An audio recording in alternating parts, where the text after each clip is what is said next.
محمد سے اپنی عبادت کی قبولیت کے لیے مل کے بآواز بلند صلوات اللہم صلی علی محمد وعلی محمد۔ دعا ہے کہ خداوند عالم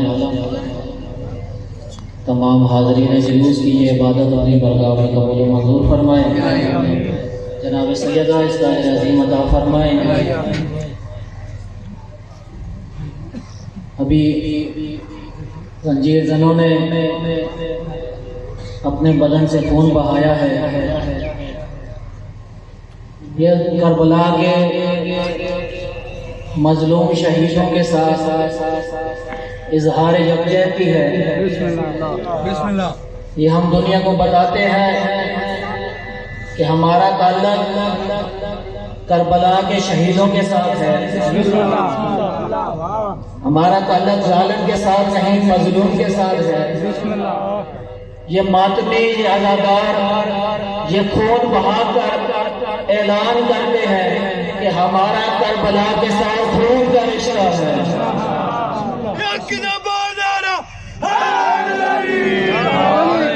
اور یہ رشتہ یا رسول اللہ،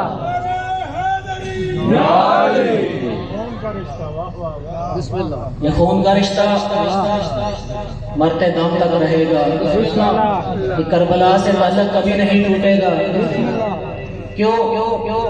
کیونکہ حضور اکرم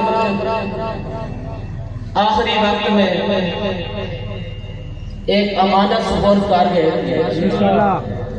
امانت ہمیشہ ایسی چیز کسی کے حوالے کی جاتی ہے جو بہت قیمتی ہو، امانت دینے والے کی نظر میں بہت قیمتی ہو۔ رسول اکرم نے ایک امانت سپرد کی، اس کے فرمایا استودعکہ وصالح المؤمنین، کہ اے اللہ میں اپنے حسین کو تیرے سپرد کرتا ہوں اور مومنوں کے سپرد کرتا ہوں۔ میں یہ حسین امانت دیتا ہوں، اس کو ایک اللہ کو، دوسرا نیک مومنین صالح مومنین کو، اور آج یہ عزاداری کے جلوس، یہ ماتمداری، یہ سینے پہ ہاتھ مار کے ماتمی رسول کے سامنے گواہی دیتے ہیں کہ یا رسول اللہ ہم نے تیری امانت میں خیانت نہیں کی، ہم نے حسین کو سینے سے لگا کے رکھا ہے۔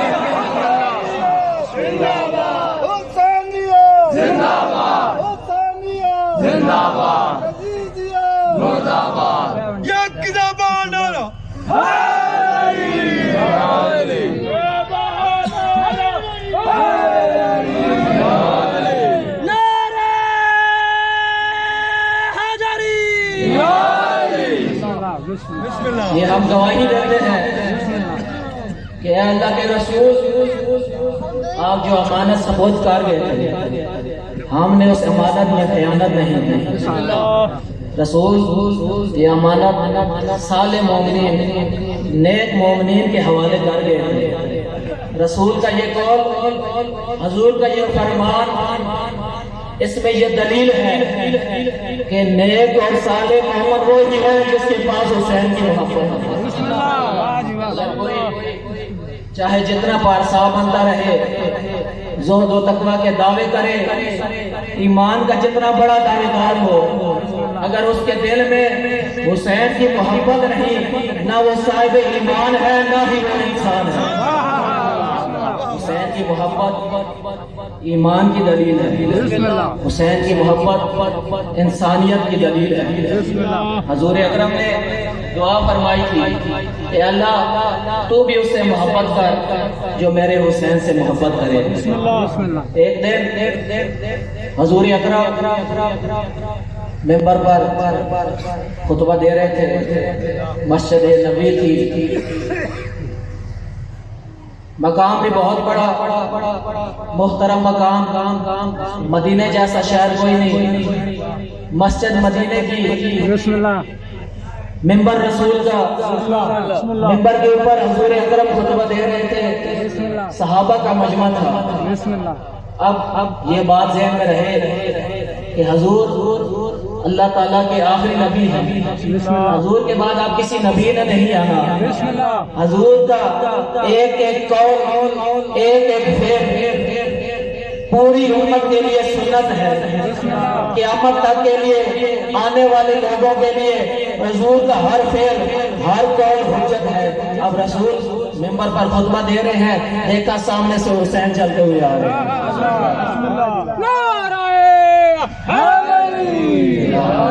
کیونکہ مولا حسین کا دروازہ، گھر کا دروازہ مسجد میں کھلتا تھا، دروازے سے امام حسین علیہ السلام بچپنا تھا، تشریف لائے، اچانک کپڑوں کے ساتھ امام حسین کا پاؤں الجھا، زمین کی طرف بڑھے، گرنے لگے۔ حضور اپنے ممبر سے یہ منظر دیکھ رہے ہیں، ممبر پر تبلیغ کر رہے تھے، جب یہ منظر دیکھا کہ حسین آ رہے ہیں، پاؤں کے ساتھ کپڑا الجھا ہے، زمین کی طرف گرنے لگے ہیں، اب حضور نے اپنا ممبر چھوڑ دیا، مجمع چھوڑ دیا، سب کر چھوڑ کے حسین کی طرف بڑھ گئے۔ حضور اعلان کر رہے تھے کہ اے لوگوں، اگر سمجھنا چاہو تو یہ سمجھ لو، پوری دنیا کو چھوڑنا پڑے، ممبر چھوڑنا پڑے، مسجد چھوڑنی پڑے، مجمع چھوڑنا پڑے، سب کو چھوڑ دینا، حسین کو نہ چھوڑنا۔ اللہ اکبر، یا رسول اللہ،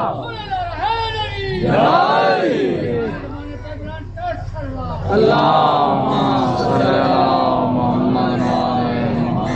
دین کی تبلیغ چھوڑ کے، ممبر چھوڑ کے، صحابہ کرام کا مجمع چھوڑ کے، حضور نے حسین علیہ السلام کو اپنے ہاتھوں پر تھام لیا، زمین پر نہیں آنے دیا۔ حسین اللہ تعالیٰ کی ایسی طاقت ہے کہ جو بھی اس سے ٹکرایا وہ پاش پاش ہو گیا، حسین نے اس کے ٹکڑے ٹکڑے کر دیے۔ اس کی وجہ کیا ہے؟ یہ بات میری ذہن میں رہے کہ حضور نے حسین کو ہاتھوں پر لے لیا، حسین کے علم کو دنیا جھکانے کی ہزاروں کوششیں کرتی رہی، آج 1400 سال بعد بھی حسین کے علم کو دنیا نہیں جھکا سکی، کیوں؟ کیونکہ حسین کے پیچھے حضور کے ہاتھ ہے۔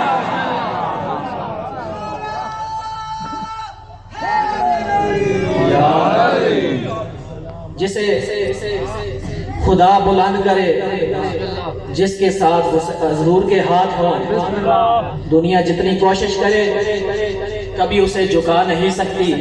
اب حضور نے آگے بڑھ کر حسین کو اٹھایا، واپس ممبر پر آئے، اب خود ممبر پر تشریف فرما، حسین کو رسول نے اپنے کندھوں پر سوار کیا، خطبہ بھی دے رہے ہیں، حسین حضور کے کندھوں پر سوار ہے۔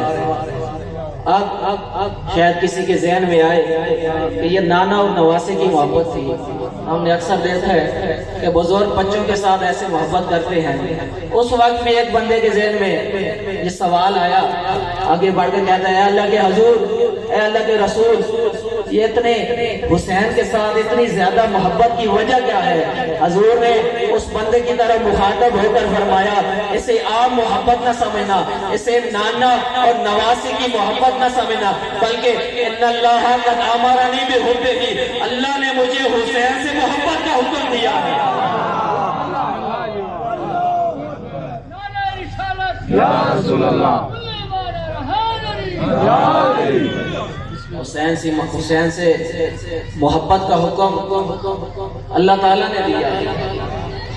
اور جب دنیا کے کوئی سردار، دنیا کی کوئی بادشاہ، حکمران کسی سے بندے سے خوش ہوتے ہیں، کسی بندے سے راضی ہوتے ہیں تو اسے انعام دیتے ہیں، کوئی زمین دے دیتا ہے، کوئی مکان دے دیتا ہے، کوئی پیسے دے دیتا ہے۔ جب کسی بندے کا خلوص پسند ہے، کسی بندے سے راضی ہو جائے تو اپنے پاس جو سب سے قیمتی چیز ہوتی ہے وہ اسے عطا کر دیتے ہیں، وہ اسے انعام میں دیتے ہیں۔ لیکن یہ تھی دنیا کے حکمرانوں کی بات، دنیا کے بادشاہوں کی بات، لیکن جو عالمین کا بادشاہ ہے، جو خدا بندے عالم ہے، جب وہ کسی بندے سے خوش ہوتا ہے، جب اللہ تعالیٰ کسی بندے سے راضی ہوتا ہے تازہ ہو بھی قلبی حب الحسین اس کے دل میں حسین کی محبت کو ڈال دیتا ہے یہ اللہ کا انعام ہے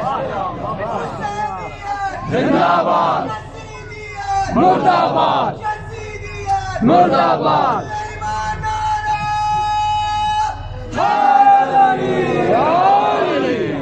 یہ حسین کی محبت جو ہمارے سینوں میں ہے یہ اللہ کا انعام ہے اللہ کا عطیہ ہے اور جس طرح میں نے کہا کہ انعام میں ہمیشہ قیمتی چیز دی جاتی ہے تو اللہ کے خزانے میں سب سے قیمتی چیز کا نام محبت حسین ہے جس بندے سے اللہ خوش ہوتا ہے حسین کی محبت اس کے سینے میں ڈال دیتا ہے اور حضور نے فرمایا کہ ان الحسن والحسین امامان کہ میرے دونوں بیٹے حسن اور حسین دونوں امام ہیں کام اور قعدہ چاہے یہ قیام کریں چاہے یہ بیٹھ جائیں چاہے جنگ کریں چاہے صلح کریں دونوں امام ہیں دونوں کے امام ہیں اعتراض نہیں کر سکتے کہ ایک امام نے جنگ کیوں کی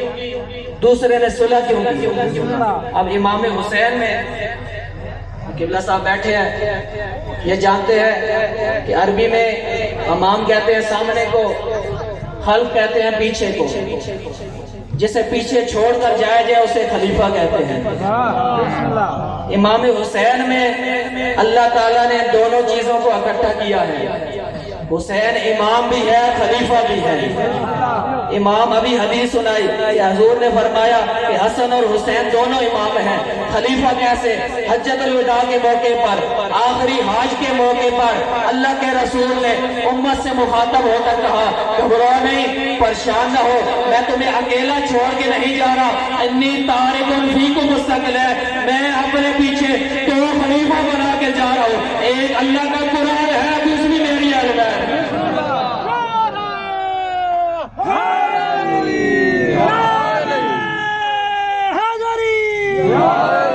اپنی امت کے لیے حضور حسین کو چھوڑ کر گئے کہ حسین امام ہے اگر اس کے پیچھے چلتے رہے اس کے نقش قدم پر چلتے رہے حسین تمہیں خدا تک پہنچا دے گا اگر حسین سے منہ موڑ لیا چاہے ساری زندگی عبادت میں گزار دے خدا نہیں ملے گا اسی لیے جب مکہ سے حسین کربلا کی طرف روانہ ہوئے کیونکہ حسین امام تھے چاہیے یہ تھا کہ امام کے پیچھے جاتے جنہوں نے امام کو چھوڑ کے خانہ کعبہ کا طواف بھی کیا انہیں بھی خدا نہیں ملا یہ حسین کی عظمت ہے کیونکہ گرمی کافی 10 دنوں کے تھکے ہوئے عزادار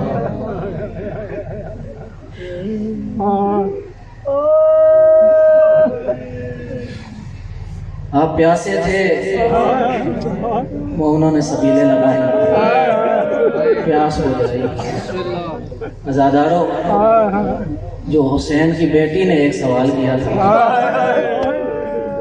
کیا لوگوں مجھے صرف اتنا بتا دو کہ جب میرے بابا ذبح ہوئے کیا انہوں نے پانی پیا ہوا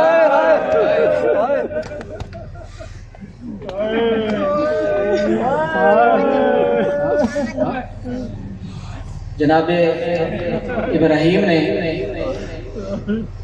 اپنی آل کو ایک ویرانے میں چھوڑا مکہ پہاڑوں کے درمیان